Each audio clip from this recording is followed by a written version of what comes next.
আপনি আমরা শুধু জিজ্ঞেস করছি আপনাকে দুটো প্রশ্ন।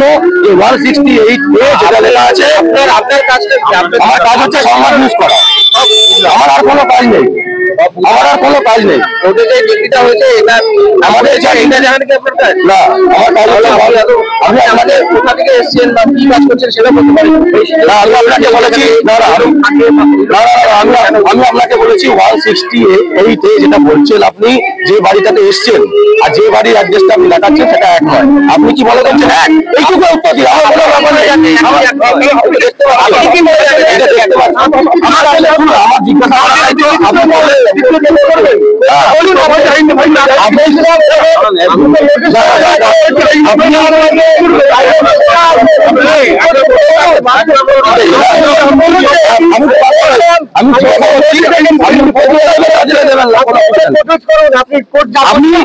আমরা আবার বলছি দর্শক, যে অ্যাড্রেসে বিলিভ এসছে 168 আর যে অ্যাড্রেস উনি দেখাচ্ছেন সেটা সেম অ্যাড্রেস নয়, কিন্তু বিলিভ চমকাতে চাইছে, বিলিভ চমকাবার চেষ্টা করছে, কোর্টকে এখানে ঢোকাবার চেষ্টা করছে যে কোর্টের রিপোর্ট আছে, তিনি কোনো কিছু বলতে চাইছেন না। আমরা তিনি কিন্তু আমাদেরকে রীতিমতো ভয় দেখাচ্ছেন। মানে আমরা যে কারণে আজকে কলকাতা হাইকোর্টে এলাম, আপনারা কালকে একটা অভিযোগ করছিলেন এবং এর আগেও আমরা একটা নিউজ করেছিলাম করেয়া থানা এলাকায় একটা প্রপার্টি নিয়ে, এবং সেই প্রপার্টির ওপরেই আপনাদের কিছু একটা প্রবলেম হয়েছে এবং যেটা কালকে আমরা করেছি। আমরা জানতে চাই অ্যাকচুয়ালি কি ঘটনা ঘটেছে কলকাতা কর্পোরেশনের ভেতরে এবং আপনারা কি করেছেন, অফিসাররা কি করেছেন। দেখুন, পুরো ঘটনা তো আমি আপনাকে মোটামুটি ইন এ নাটসেল আমি বলেছি। ঘটনার সূত্রপাত হয়েছিল ওই একটা চিঠিকে দেওয়া নিয়ে কেন্দ্র করে, যেখানে মাত্র 12 ঘন্টারও কম সময়ে নোটিশ একটা দেওয়া হয়েছিল, যদিও সেখানে AM PM রাত্রি 11:30টায় দেখা হয়েছিল ইত্যাদি ইত্যাদি। সেই প্রসঙ্গে না গিয়ে বলছি, যখন আমরা গেলাম হিয়ারিংটা করতে, সেখানে কমিশনারের রুমে ঢোকার পরে সেই কমিশনারের যে অ্যাটিটিউড, মানে সেটা দেখে, এবং তিনি ওয়েল অ্যান্ড গুড, তিনি আমাদের আদার সাইডের কথা শুনছেন, তাতে আমাদের কোনো আপত্তি ছিল না। যখন আমরা কিছু বলতে যাচ্ছি বলছেন আপনারা বাইরে গিয়ে বকবক করুন। একজন কমিশনার, কলকাতা কর্পোরেশনের কমিশনার, ক্যালকাটা হাইকোর্টের একজন অ্যাডভোকেট, তাকে কি করে এই কথা বলতে পারে? আমি যদি তার চেয়ারকে রেসপেক্ট করি, তারও উচিত একজন অ্যাডভোকেটকে রেসপেক্ট করে কথা বলা। যেন মনে হচ্ছে যিনি কমপ্লেন করতে এসেছেন তাকে উনি কিছু পাইয়ে দিতে চান। এবং সেইটা যখন ক্লিয়ার হয়ে গেল, যখন আমরা বললাম যে এই অ্যাসেসমেন্ট নিয়েই গন্ডগোল, এই মিউটেশন নিয়েই গন্ডগোল, তখন বলো তাহলে তো কোনো ব্যাপারই না, 7 দিনে এটা সলভ হয়ে যাবে, আমি লোক পাঠাবো, সার্ভে করে রিপোর্ট দিয়ে দেবে 7 দিনের মধ্যে, আমি এখান থেকে অ্যাসেসমেন্ট চেঞ্জ করে দেবো আপনার। তখন আমি বললাম এত সহজ? আলিপুরে মামলা রয়েছে, হাইকোর্টে মামলা রয়েছে, till to the disposal of the suit, কর্পোরেশনের লয়ার সেখানে অ্যাপিয়ার করেছে, সে অ্যাপিয়ার করুক না, আমি তা সেসব উকিলের কথা আমি মানবো না। কর্পোরেশনের উকিল কি বলেছে আমার জানার দরকার নেই। আমি শুধু বলছি আপনার জমি উড়ে যাবে, আমি নতুন অ্যাসেসমেন্ট নাম্বার দিয়ে দেবো, আপনার জমি থাকবে না, কোর্টের কোনো অর্ডারও থাকবে না, আপনি কি করবেন? আপনার জমি আপনারা থাকবে না, মানে তাহলে তার কথায় পরিষ্কার যে তিনি কাউকে পাইয়ে দিতে, যেমন তার পর মুহূর্তেই লাস্টে যখন তিনি বলছেন আমরা ছাড়বো না, তখন বলছেন ঠিক আছে তাহলে আপনাদেরকে একটা খুব শর্ট ডেট দিচ্ছি, আপনারা কাগজপত্র দিন, কিন্তু আমি এটা বলছি আমি কিন্তু অ্যাসেসমেন্ট আমি করবই, আপনি যাই দিন আর তাই দিন, এই 168A তিলজোড়া রোড আমি অ্যাসেসমেন্ট করবই, এবং অ্যাসেসমেন্ট করলে কোর্টের কোনো অর্ডারই আর থাকবে না। বারবার উনি এটা বলছেন। আমি তখন বললাম আমাদেরকে সময় দেওয়া হোক, বিভিন্ন কোর্টে মামলা আছে, মামলার কি স্টেজ আছে, সমস্ত সার্টিফাইড কপি আপনাকে আমি দেবো। তখন বলছে না না, মেয়রের ইনস্ট্রাকশন আছে। এইটা শুনে তো আমি আরো অবাক হয়ে গেলাম, 15 দিনের মধ্যে কেসটা শেষ করতে হবে। তার মানে মেয়র এবং কলকাতা কর্পোরেশন মিলে কোর্টের নির্দেশকে উপেক্ষা করে কাউকে কিছু পাইয়ে দিতে চাইছে। মেয়র নিজেকে মনে করছে, কমিশনার নিজেকে মনে করছে, আমি মেয়রকে এখানে আনতে বাধ্য হলাম কমিশনারের মুখে মেয়রের কথাটা এসেছে বলে। এরা দুজন মনে করছে, যারা কর্পোরেশনের অল ইন অল ফার্স্ট এবং সেকেন্ড অফিসার, কর্পোরেশনের মেয়র, তারপরে ফার্স্ট অফিসারই হচ্ছে কমিশনার, ডেপুটি কমিশনার, কমিশনার, মানে কমিশনার মনে করছে কোর্টের অর্ডার কিচ্ছু নয়, কোর্টের ডাইরেকশন, কোর্টের জজ সাহেবের অর্ডার, সেগুলো কিচ্ছু নয়। তারা অ্যাসেসমেন্ট নাম্বার দিয়ে সমস্ত কোর্টের অর্ডার 7 দিনের মধ্যে কেটে দিতে পারে। সমস্ত কোর্টের অর্ডারে মানে তারা মনে করছে যে তারা আমাদেরকে মালিকানাহীন করে দিতে পারে, আমাদের ক্লায়েন্টদেরকে। এইটা হচ্ছে এক ধরনের জমি জালিয়াতি করার পরোক্ষ মদত। পরিষ্কার আমরা এটা বুঝতে পেরেছি কালকে কর্পোরেশনে হিয়ারিং হওয়ার পর। আমার মক্কেলের জমি থাকবে কি না থাকবে সেটা পরের ইস্যু, সেটা কোর্ট ডিসাইড করবে। কর্পোরেশনের কোনো ক্ষমতাই নেই প্রথমত এইভাবে নোটিশ দিয়ে ডাকার, যেটা কোর্টে পেন্ডিং রয়েছে। কোর্টের ডাইরেকশনে তাকে ডাকতে হবে। কোর্ট কি বলেছে? কোর্ট কি বলেছে যে কর্পোরেশন ডেকে জিনিসটা মেটাক? কোর্ট যখন ডাইরেকশন দেয় তখন কর্পোরেশন ডাকে। কর্পোরেশন যেটা করেছে টোটাল ইললিগাল কাজ করেছে, এক। দ্বিতীয় হচ্ছে যেভাবে কথা বলেছে, বাইরে গিয়ে বকবক করুন, হাওয়ায় কথা বলছেন, এই ধরনের কথাবার্তা যারা বলে তারা একটা অন্যায়কে মদদ দেওয়ার জন্য, সত্যি কথাটাকে চেপে দেওয়ার জন্য তারা এই ধরনের কথাবার্তা বলে। এটা আমার কাছে পুরোপুরি পরিষ্কার। Being a IAS officer, code of conduct উনি শেখেননি, কোন মানুষের সঙ্গে কিভাবে কথা বলতে হবে উনি শেখেননি, কিন্তু চিটিং বাজিটা ভালোভাবে শিখে গেছেন, যেটা এই তৃণমূল জমানায় আসলে একজন আইএস অফিসারকে রপ্ত করে নিতে হচ্ছে নিজের চাকরিটাকে বাঁচানোর জন্য। না হলে বোধহয় তাকে সুন্দরবনে ট্রান্সফার করা হবে, আমার মনে হয় তাই। সুতরাং এর থেকে এটা পরিষ্কার, দেখুন অভিযোগ আমি করেছি এবং আপনি আমাকে জানেন, আমরা কিন্তু এর শেষ অবধি যাব। আমরা মামলা করব, দরকার হলে হাইকোর্ট সুপ্রিম কোর্ট অবধি মামলা করব। ওই কমিশনার কি করে ওই চেয়ারে বসে সেটাও আমরা কোর্ট থেকে দেখে নেব। ওনাকে এবং সম্ভব হলে মেয়রকে আমি পার্সোনাল অ্যাপিয়ারেন্স করাবো কোর্টে। কার অথরিটিতে তারা ডেকে পাঠিয়েছে, তার মানে কোর্টের অর্ডার যদি ফ্লাউটিং হয় before the mayor of Kolkata corporation, তাহলে কি বার্তা যাচ্ছে সারা কলকাতার জনগণের কাছে, কি বার্তা যাচ্ছে মুখ্যমন্ত্রীর কাছে, কি বার্তা যাচ্ছে তৃণমূলের হোমদা চোমরা নেতাদের কাছে, ছোট বড় আধা বড় দাদাদের কাছে, নেতাদের কাছে। তার মানে মেয়র প্রচ্ছন্নভাবে কমিশনারের মাধ্যমে লোকের জমি গ্রাস করে নিতে চাইছে। কারণ আপনি জানেন তিলজলা অঞ্চলে এটা একটা বড় জমি, 5 বিঘা জমি, তাতে বহু ওইখানে আশেপাশে যারা ইললিগাল কনস্ট্রাকশন করেছে তাদের লোভ আছে। মেয়র সেটা জানে, উইদাউট স্যাংশন ওখানে সবকিছু হয় সেটাও তারা জানে। তা কর্পোরেশন পয়সা দিয়ে স্যাংশন করিয়ে দেবে, যেখানে হয় না। 3 তলা হওয়ার কথা 5 তলা হয়ে গেছে, পয়সা দিয়ে স্যাংশন। মেয়র জানে সেখানে কোটি টাকার খেলা হতে পারে, কিন্তু বাড়িটা যদি লোকের থেকে যায়, লিটিগেশন চলে, তাহলে সেটা পাবে না। তাই যতটা পাওয়া যায় হরপে নেওয়ার চেষ্টা। এই জিনিস কিন্তু আমরা সব বুঝি, কারণ আমরা কোর্টে ওকালতি করি। আমাদের সঙ্গে কমিশনার যে ব্যবহার করেছেন, ব্যবহারটা বড় ব্যাপার নয়, উনি যে বেআইনি কাজটা করেছেন এবং যেভাবে কর্পোরেশন নোটিশটা পাঠিয়েছে, এই নোটিশ কিন্তু আমি আপনাকে বলে দিচ্ছি, যদি ওনারা আমার এই ভিডিও দেখে থাকেন, আমার কোনো আপত্তি নেই, সুপ্রিম কোর্ট অব্দি চ্যালেঞ্জ হবে এবং আমার মক্কেল কিন্তু সুপ্রিম কোর্ট অব্দি যাবে। এই নোটিশ কিন্তু সুপ্রিম কোর্ট অব্দি চ্যালেঞ্জ হবে, আমরা কিন্তু থেমে থাকবো না। দিলীপ দা, বেশ কয়েক মাস আগে এই প্রপার্টি মানে একেবারে উচ্ছেদ করার জন্য কড়াইয়া থানা থেকে একেবারে প্রচুর পুলিশ আনা হয়েছিল, সেই নিউজ আমরা করেছিলাম এবং সেই দিনকেও আমরা প্রমাণ করে দিয়েছিলাম যে পুলিশ ইললিগালি কাজ করছে।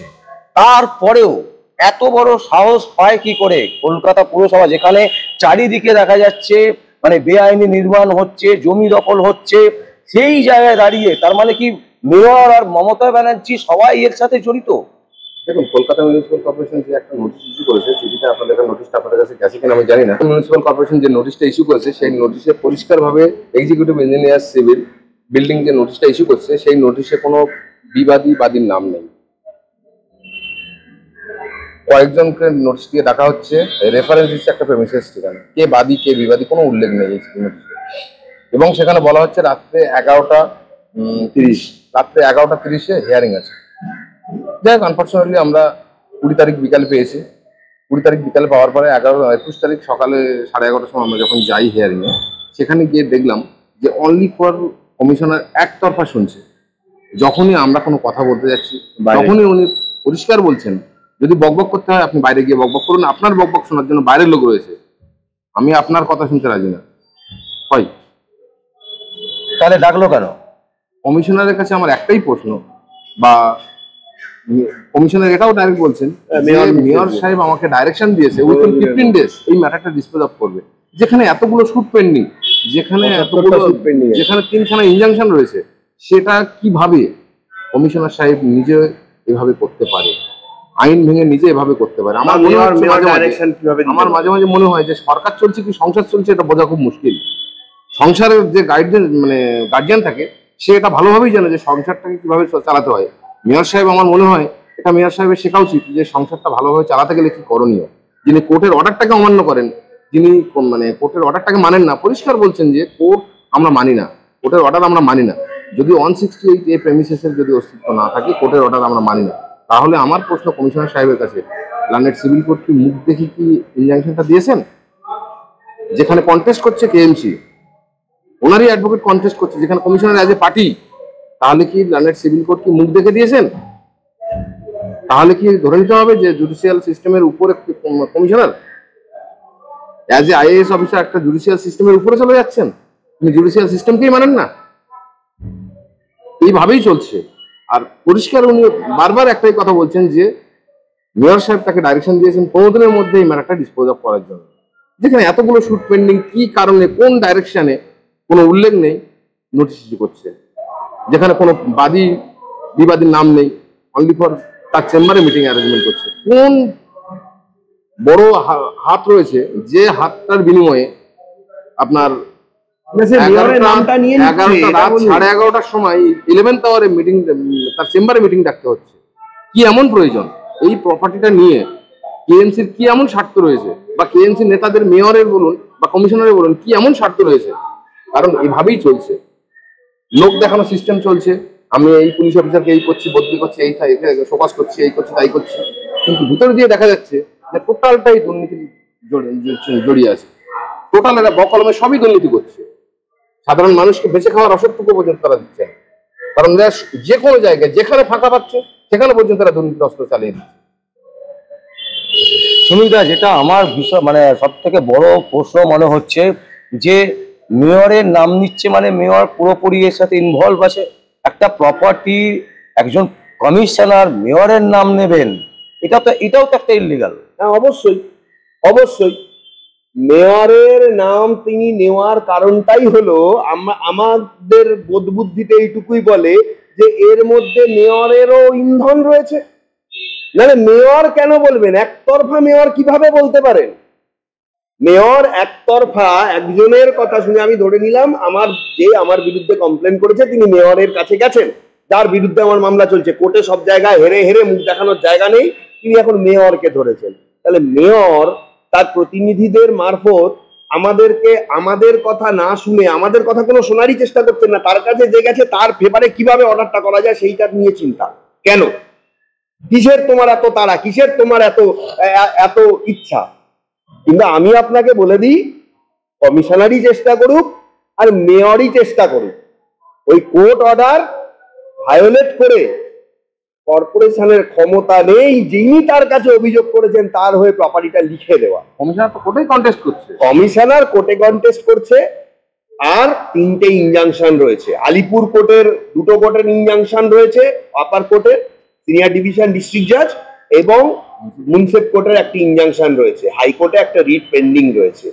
এই পরিস্থিতিতে দাঁড়িয়ে মেয়রেরও ক্ষমতা নেই প্রপার্টিটা অন্য কারোর বলে লিখে দেওয়ার বা অ্যাসেসমেন্ট করে অন্য কারোর নামে চালিয়ে নেওয়ার। যদি সেটা করে কমিশনার, পরিষ্কার জানবেন হাইকোর্টে তার পার্সোনাল অ্যাপিয়ারেন্স কেউ আটকাতে পারবে না, বা ওই কোর্টেও তার পার্সোনাল অ্যাপিয়ারেন্স কেউ আটকাতে পারবে না। এবং আপনাকে তো আমি বললাম, সমস্ত জায়গাতেও যদি কনভিন্স করে নেয়, আমরা সুপ্রিম কোর্ট অব্দি আমরা ছেড়ে দেব না। 3টে-4টে পার্টি আছে ওই প্রপার্টির মধ্যে, পার্টিকুলার বেছে বেছে শুধু কানাইয়া সাহেবের নামে নোটিশ কেন? লক্ষ্মী দেবীর নামে ইনজাংশন আছে ওই প্রপার্টির ওপরে, লক্ষ্মী দেবীর নামে 2টো জায়গা থেকে ইনজাংশন আছে, লক্ষ্মী দেবীকে পার্টি করা হয়নি।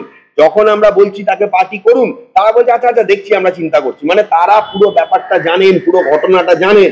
এমন একটা ভাবে আমাদেরকে থ্র্যাশিং আউট করার চেষ্টা করা হচ্ছে যে আমরা কেউ নই, কর্পোরেশন এখন বুঝে গেছে সবকিছু ইল্লিগাল, কর্পোরেশন এখন যা হোক করে প্রপার্টি একটা নতুন অ্যাসেসমেন্ট নাম্বার দিয়ে ওই প্রপার্টিটাকে আমাদের হাত থেকে বার করে দিল, সমস্ত কোর্টে রোডে দেখিয়ে দেবে যে ওই অ্যাসেসমেন্ট নাম্বার ভুল ছিল, হ্যান ত্যান দিয়ে সব কেস খারিজ। এরপরে যার প্রপার্টি তার সঙ্গে ডিল হবে, কত কোটি টাকায় সে কিনবে বেচবে যাই হোক, বা ডেমোলিশন কি হবে ইত্যাদি ইত্যাদি করে কর্পোরেশন ওখান থেকে মেয়র থেকে শুরু করে সবাই কত কত কোটি টাকার লেনদেন হবে, কত কোটি টাকা তৃণমূল খাবে, শুধু সেইটার চিন্তাটা একদম ছকা হয়ে গেছে। কিন্তু কোর্ট বলেও একটা বস্তু আছে, সেটা তারা ভুলে গেছিল, যার জন্য কোর্টের অর্ডারকে তারা অবমাননা করছে। আর করবে নাই বা কেন, তাদের তো প্রচুর সাহস।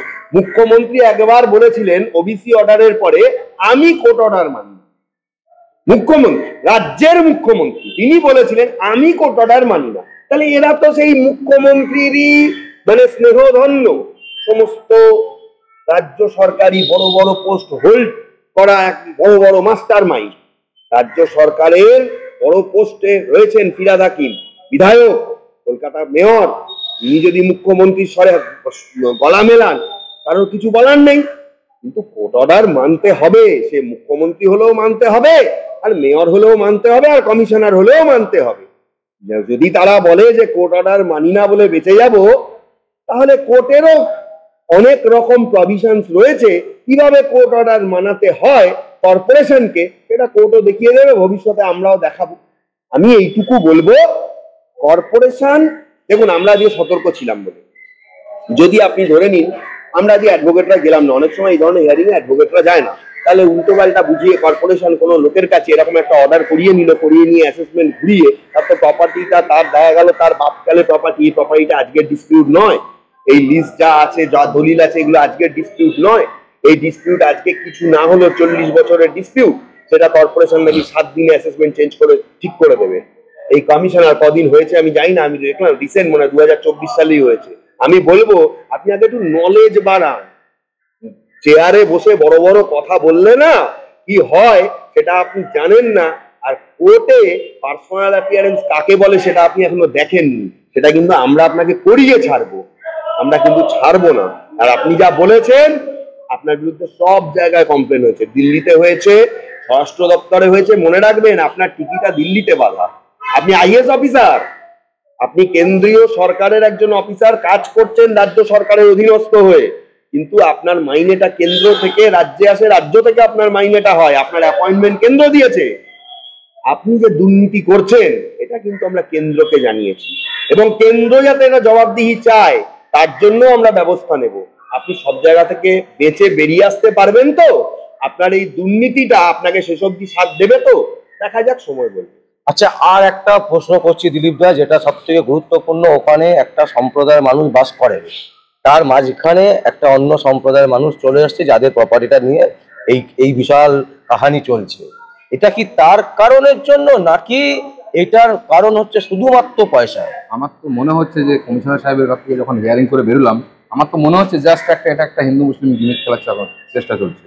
কারণ এটা একটা হিন্দু মুসলিম মন্ত্র, না হলে কোন জাদু বলে কোনো মানে সিভিল কোর্টের ইনজাংশন অর্ডার রয়েছে, সেই সমস্ত অর্ডার জানার পরেও যেখানে কেএমসি কন্টেস্ট করছে, ইনজাংশন রয়েছে, সেই প্রপার্টিতে জানার পরেও কি করে কমিশনার তড়িঘড়ি তার চেম্বারে হিয়ারিং এর জন্য নোটিশ ইস্যু করে। এটাই সব থেকে মূল বিষয়, যে এখানে একটা হিন্দু মুসলিম, যে এই যে হিন্দু মুসলিম সংক্রান্ত এলাকা, এই মুসলিম সংক্রান্ত মেয়র সাহেব মুসলিম, তাই জন্যই কি আজকে এই চক্রান্তটা খেলা হচ্ছে? তার মানে মেয়র সাহেব কদিন আগে যে নিউজে যে বিতর্কিত মন্তব্যটা করেছিলেন, তার মানেই কি এটাই